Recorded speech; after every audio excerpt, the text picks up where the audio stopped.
Hey everyone, Michelle Seidling here with another episode of Food Experience Unplugged. Today we'll explore emotional eating and how stopping the yo-yo dieting can help you take charge of your health. Here to help us do that is author, speaker, and coach Dee Wolk. This podcast is available on multiple platforms, including YouTube, Apple Podcasts, Spotify, and others.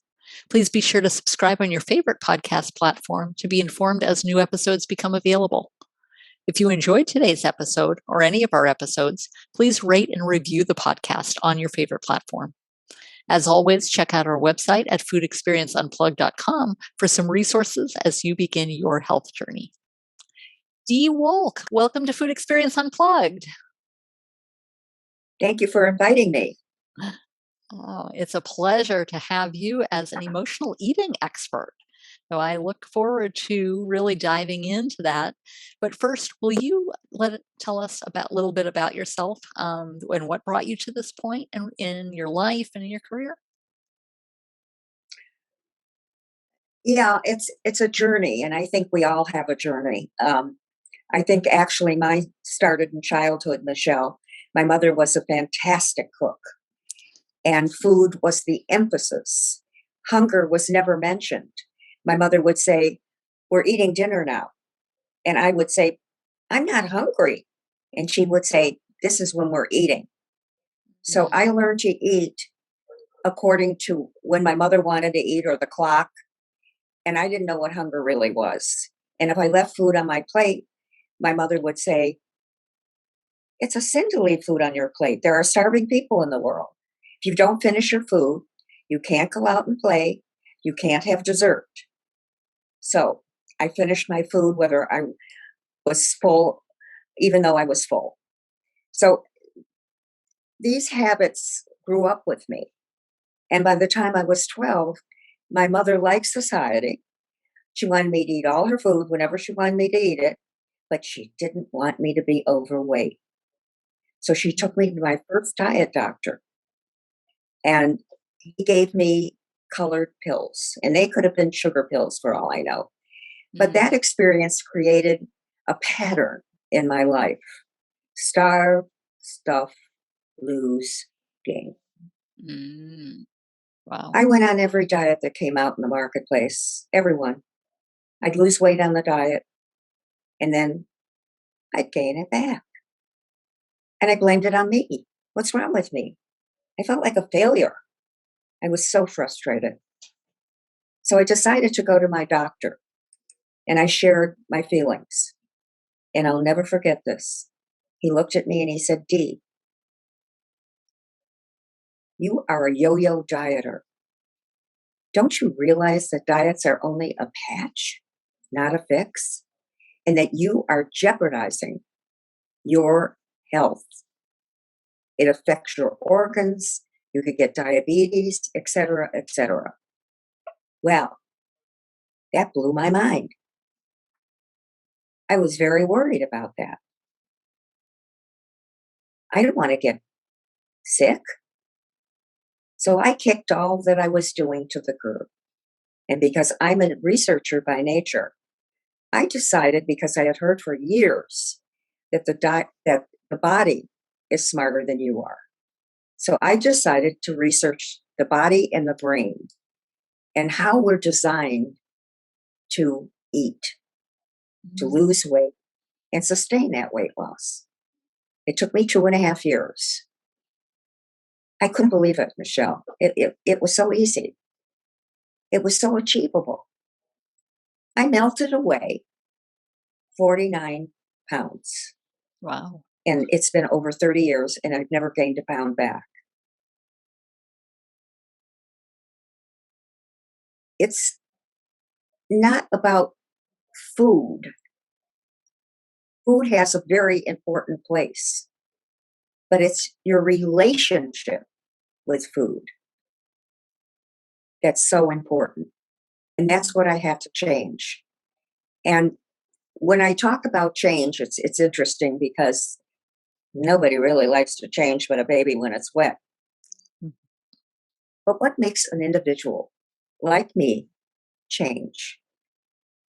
Wanting it enough. wanting it enough. And I realized, which I never had thought about before, how important the kind of food I was eating. I just couldn't believe how my behavior was, because the body only looks at food as fuel. And the kind of fuel that you put into your body has a lot of effect on everything, particularly your good health.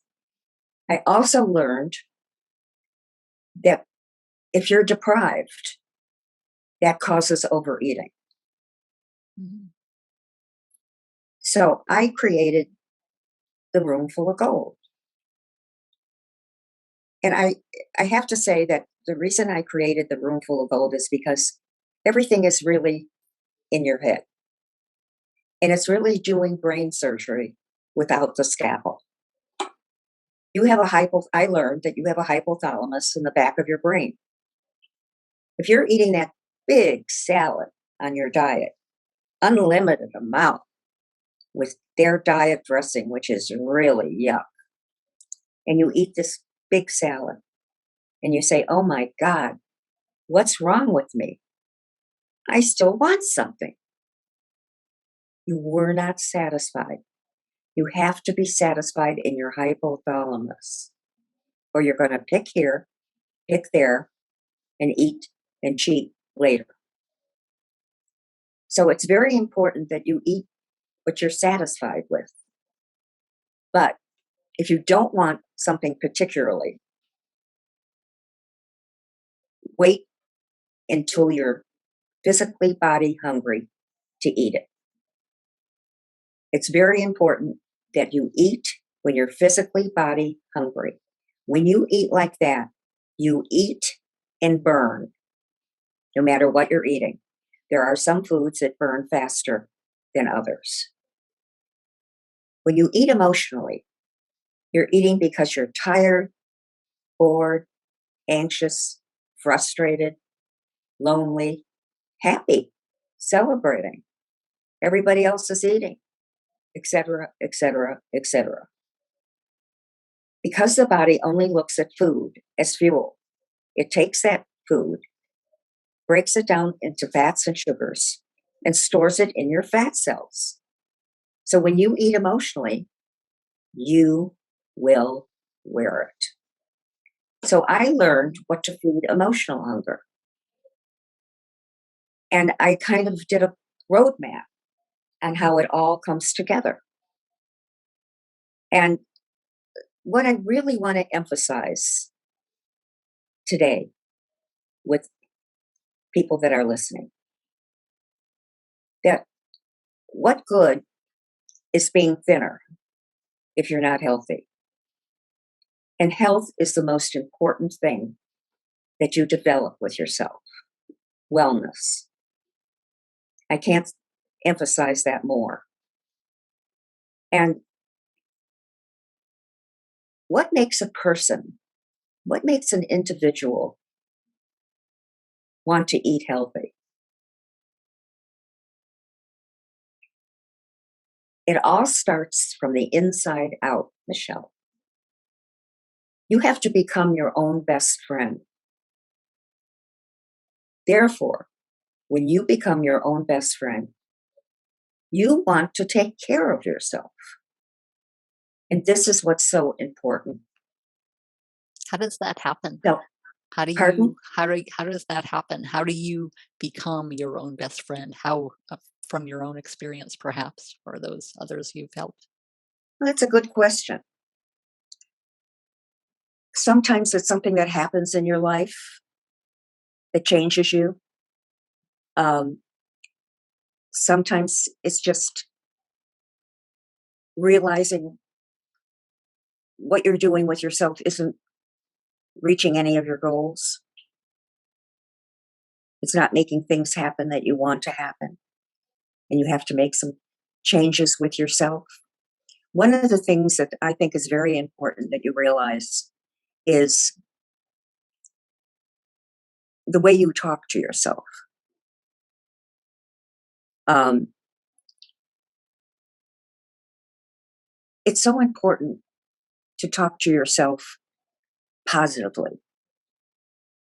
And this is something we have to really practice, and it works. Um, one of the things that happened in my life that was horribly challenging. The man that I was married to, madly in love with, lived in Manhattan and wanted me to move to New York. And I said, I don't know anybody in New York. I can't move there. So he came to Cleveland, and he had a valet dry cleaning business with an uncle in Manhattan. And he opened up a dry cleaning place in not too good of a neighborhood. And we were married about 14 years, and it was a fairy tale. But it didn't end happily ever after, because I got a call on a Sunday. He had gone to the plant to interview someone, and he didn't answer the door, and she called the police, and they found that he had dropped dead of a massive heart attack in his early 40s. So this was my choice: dry cleaning lady or welfare. And I chose to be a dry cleaning lady. And I thought my mother would have a heart attack. She says, you can't do that. You never saw anything dry cleaned in your life. That's ridiculous. And I said, I'm not going on welfare. I'll learn the business. I'll survive. And I kept saying that to myself. 3 weeks after Joe died, I was robbed by gunpoint after closing.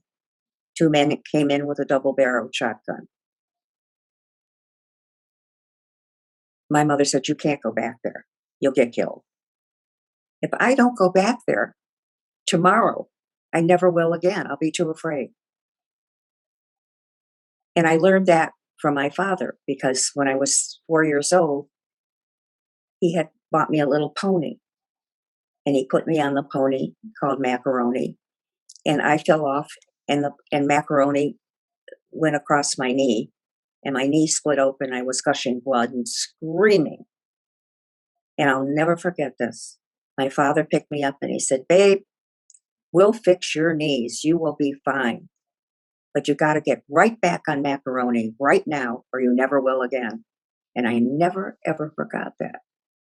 So I went back the next day, had a carpenter board up the back windows, changed the locks, hired a security guard to come in at 4 o'clock and walk me to my car at 7. I love to research, and I researched how visualization helps. Affirmations help you achieve.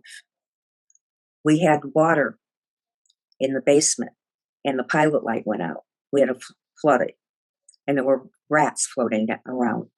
And I was afraid of a bug, and nobody would go down and light the pilot. So I went out and got fishing boots, and I sat by the sewing machine, and I said over and over, I can do this. I will do this. I can do this. If I would have said, Michelle, I'm afraid. I can't do this. I can't go there. I can't walk down there. I wouldn't have. Your affirmations are who you are. And your visualizations are who you are. And I successfully ran the business for about 3 years and finally sold it. But it taught me so much. I can't tell you the lessons that life teaches you.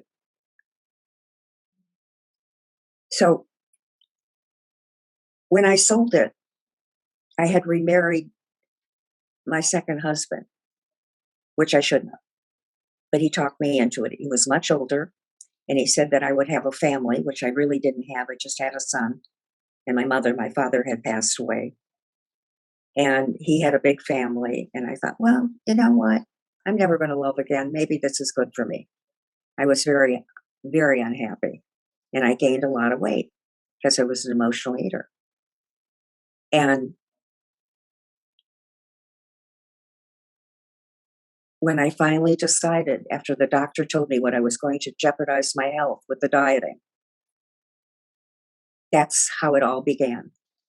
And people begged me to teach them what I learned. And that's how I created and founded No Diet Weight Solution. And I've taught thousands of people. I've taught in so many corporations, so many hospitals, one of which is the Cleveland Clinic. I was with the clinic for 7.5 years teaching my program. But when you become your own best friend, everything changes. Nobody's going to do these things for you. You have to do them for yourself. And when you become responsible for yourself, you become powerful. Does that make sense? It does. I love that. So you decided at that point to make that transformation? Yes. Yes. Because I didn't want to be unhealthy. I realized that's the most important thing to have is wellness, good health. You can have a Maserati sitting in your garage. You can have over $1 million house, gorgeous clothes. But if you're not healthy, what good is any of it? Absolutely. That's the most important thing. Yeah. So that's what I really wanted to talk about today. And I do want to add before I begin on the subject of food, I'm also an author of a cookbook called Kitchen Express, Good Food Fast, for real people with real lives. And I wrote this cookbook because I had a client that was a CEO of a big company. I taught her privately, and she said, Dee, I'm overweight because I eat junk. And I said, but you're so smart. Why do you eat junk? I'm overscheduled, overcommitted, overwhelmed. I have all the overs. So it haunted me. And I decided that I was going to write a cookbook where you can make a meal in 20 minutes. And not only that, cook and freeze. I have a recipe for chicken chili, and it makes a gallon, and it's fabulous. I had 28 book signings, and I made 28 gallons of chicken chili, and it's just fabulous. So I'd make 2 gallons, and I'd freeze different portions, and I'd have it for 4 or 5 months, so I didn't have to cook. So I believe in cooking and freezing, because we all are overscheduled and overwhelmed and overstressed. That's life today. Sure. And we need something like that. So my book can be purchased on Amazon, but what I really want to talk about today is food, because I never realized the snacks and the shakes and the food I was eating on these diets could jeopardize my good health. There's mounting evidence that indicates that refined carbohydrates and high glycemic index foods are contributing to the escalating epidemics of obesity and type 2 diabetes worldwide. This dietary pattern also appears to increase the risk of heart disease and stroke. The skyrocketing proportion of calories from added sugars and refined carbohydrates in westernized diets portends a future acceleration of these trends. So I want to share with you nutrition basics. Food provides both the energy and the materials needed to build and maintain all your body cells. Nutrients are the nourishing substances found in food. Nutrition is the study of nutrients. Good nutrition is key to good health. Your body takes nutrients from the food you eat to physiologically exist. So it's true. You are what you eat. The healthier your food choices, the greater your chances for a healthy lifestyle. Good nutrition equals healthy choices in moderation, and that word is very important. Your meat should be balanced with good fat, lean meat, fish, fowl, fruits, and vegetables. Moderation is your key to good health and sustained weight loss. Cravings are important to identify and satisfy because of your hypothalamus. This is very important. So if you're physically body hungry and you want that piece of pizza, have that piece of pizza because you'll eat and burn it.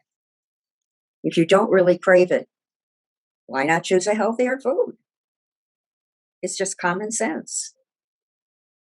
So if you don't have a particular craving, choose food in the world of many, many foods that will keep you healthy and thinner. Does that make sense? It does. So, Dee, if I may ask you, at what point did you consider yourself no longer an emotional eater? It's a very good question, Michelle. Feeding my body food, which is fuel, when I wasn't physically hungry, I was only going to gain more weight, which I did. So as I realized this more and more in studying the body, what could I feed myself emotionally when I wasn't physically hungry? So I created a list of life enhancers. And I would say a life enhancer a day keeps the fat away. And my life enhancers, everybody's life enhancers are different. When I taught all these, I taught 32,000 people, and we're all different. So all our life enhancers are different. But as an idea of my list, as an example rather of my list, I would say listening to music. I love to listen to music. Makes me feel good. Certain kinds of music. Picking up the phone and talking to a friend I haven't talked to in a long time.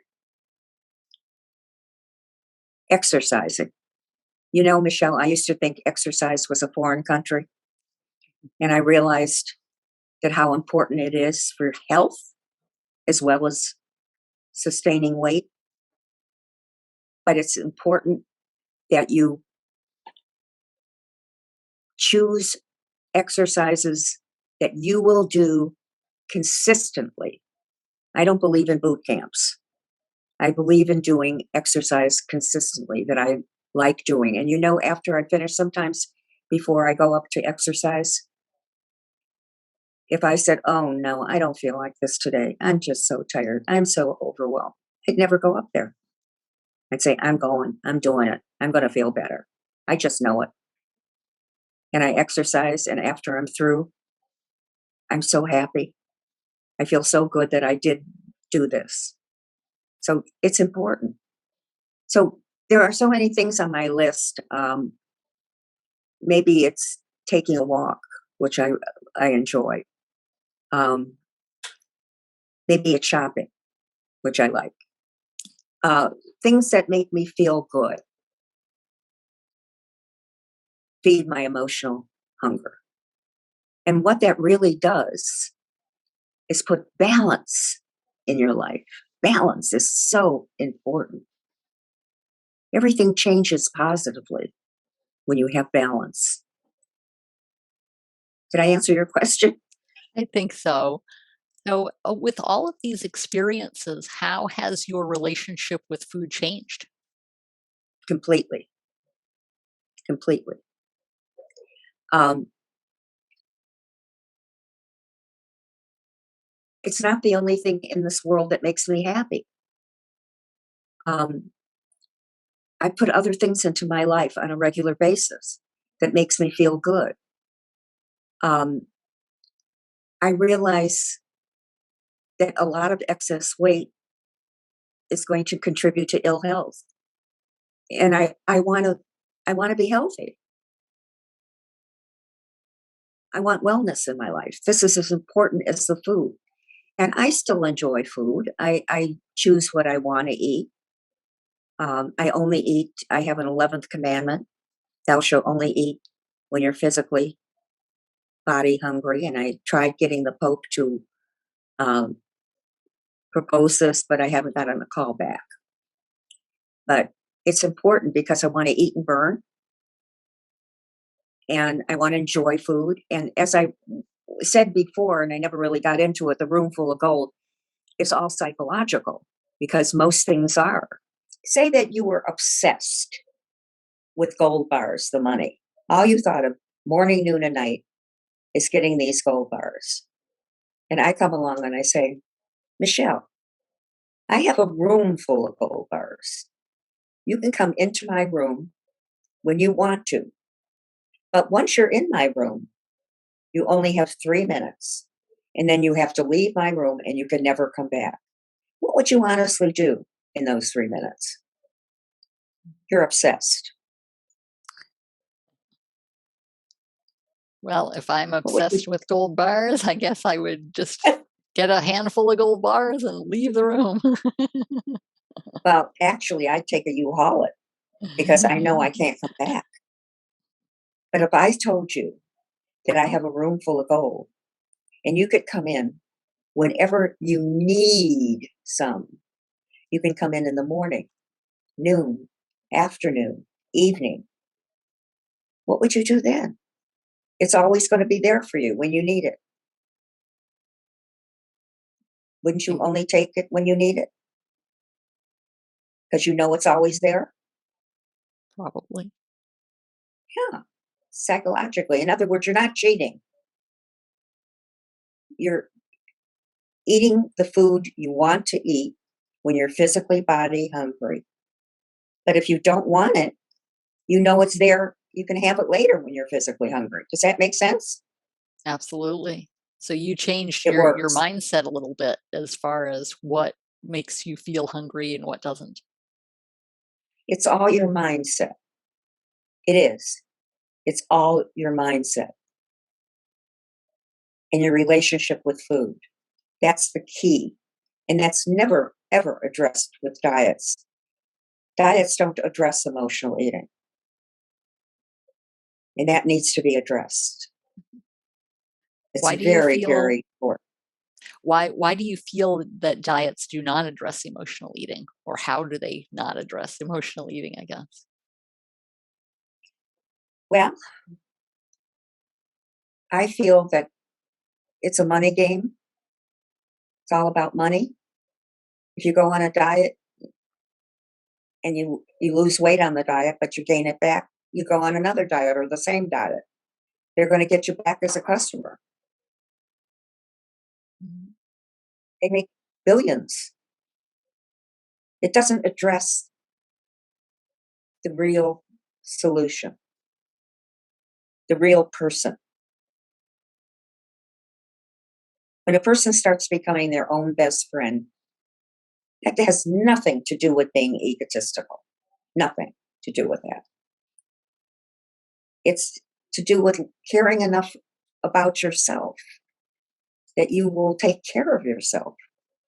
You know, your doctor can give you a prescription, but is that really the answer? The real answer? The real solution?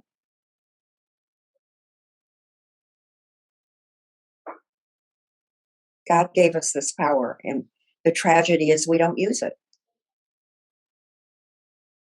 Mm, okay. So, what are some steps that, if people are just getting started recovering or moving away from emotional eating, what are some steps that they can take to make that progress? Well, they need to understand, first of all, that your immune system is only as well and strong as the amount of self love, self acceptance, and self caring that you give yourself daily. Loving yourself is the key to a healthier, thinner you. This is so important.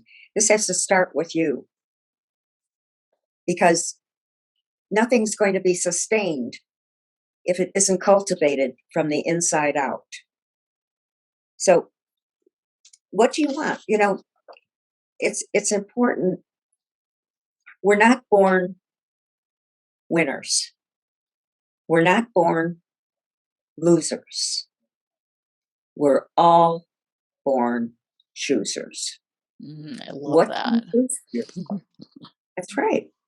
What do you choose for yourself? You're important. It's very important to understand this.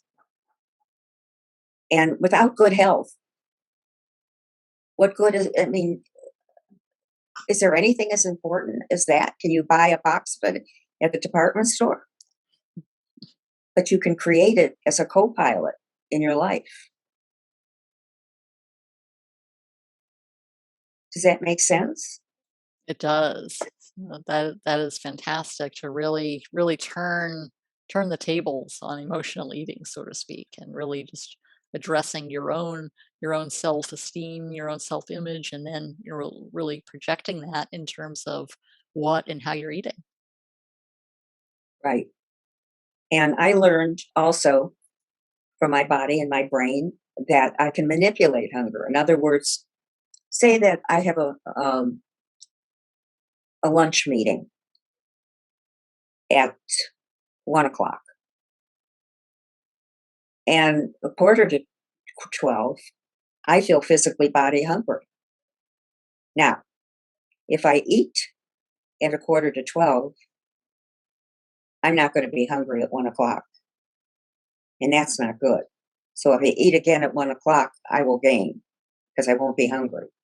So I have to delay hunger. And there are ways to delay hunger. And one of them that I learned, and not everybody can eat peanut butter, some people are allergic to it. But if you take a teaspoon of peanut butter and you look at it like it's a lollipop, and you take 3 to 4 minutes to lick off this teaspoon of peanut butter, which is very important, that 3 to 4 minutes is critical. And 10 minutes later, you will not be hungry again for 1 hour. Nice. So it works. There's a lot of things you can do. Sure. Absolutely. The body is unbelievable, the body and the brain. Just like what is the difference between perception and reality?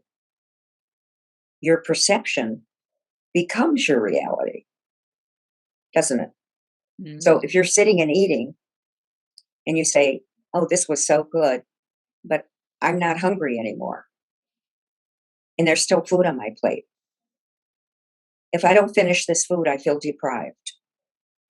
That's one perception. But if you change your perception and you're eating this food and it's really good and you have food left on your plate and you say, this food was the best and there's still food on my plate. If I continue eating, I'm depriving myself of the way I want to feel and look. Mm. You see the difference? Yeah, there's that kind of that balance between, depriving yourself of those last few bites versus how you want to look and feel from the food. Exactly, Michelle. Exactly. So it's what you tell your brain believes whatever you tell it. Whatever you tell it. I'll never forget when I started my program, No Diet Weight Solution. I was asked to speak in front of 400 Mary Kay salespeople at a hotel. It was the first time I ever spoke, gave a speech. And I was a little nervous. And I said, oh my goodness. I sat down and I started writing affirmations. I will be fine. I can do this. I will do this. I can do this. And when I walk out on the stage, I will picture everyone on the potty So, in other words, they're equal to me. I'm equal to them. There's no reason to be nervous. Does that make sense? Absolutely. So you, Nobody's going to do this for me. I have to do it for myself. fantastic. Dee, you are amazing, and not only with your research but your experiences have really helped so many people really turn that mentality away from food as just food versus food as fuel. That is fantastic. Dee, how can people get in contact with you? Well, they can link into Dee Wolk at thinneryou.com. And it's Dee, Wolk, WOLK, at thinneryou.com. And you is YOU. Or they can reach me at 216-464-8778. And I will give them a free 20-minute conversation to give them any guidance I can. I'd be glad to talk with you. Helping people is my passion and my mission. Amazing. And you can get when you get the free 20-minute call with me, go to dewolk.com, dewolk.com, and click on free 20-minute call at the top of the page. Okay, fantastic. We will include all of those things in the show notes. And Dee, it has been amazing, and we look forward to many other great things as you go along and inspire so many people. So thank you so much Well, for you're being on the amazing. podcast. You're amazing. And everybody's amazing. This is what I found out. We're all amazing, but we have to understand ourselves. This is so important. We have to believe in ourselves. Does that make sense? It does. Great. Thank you, Dee.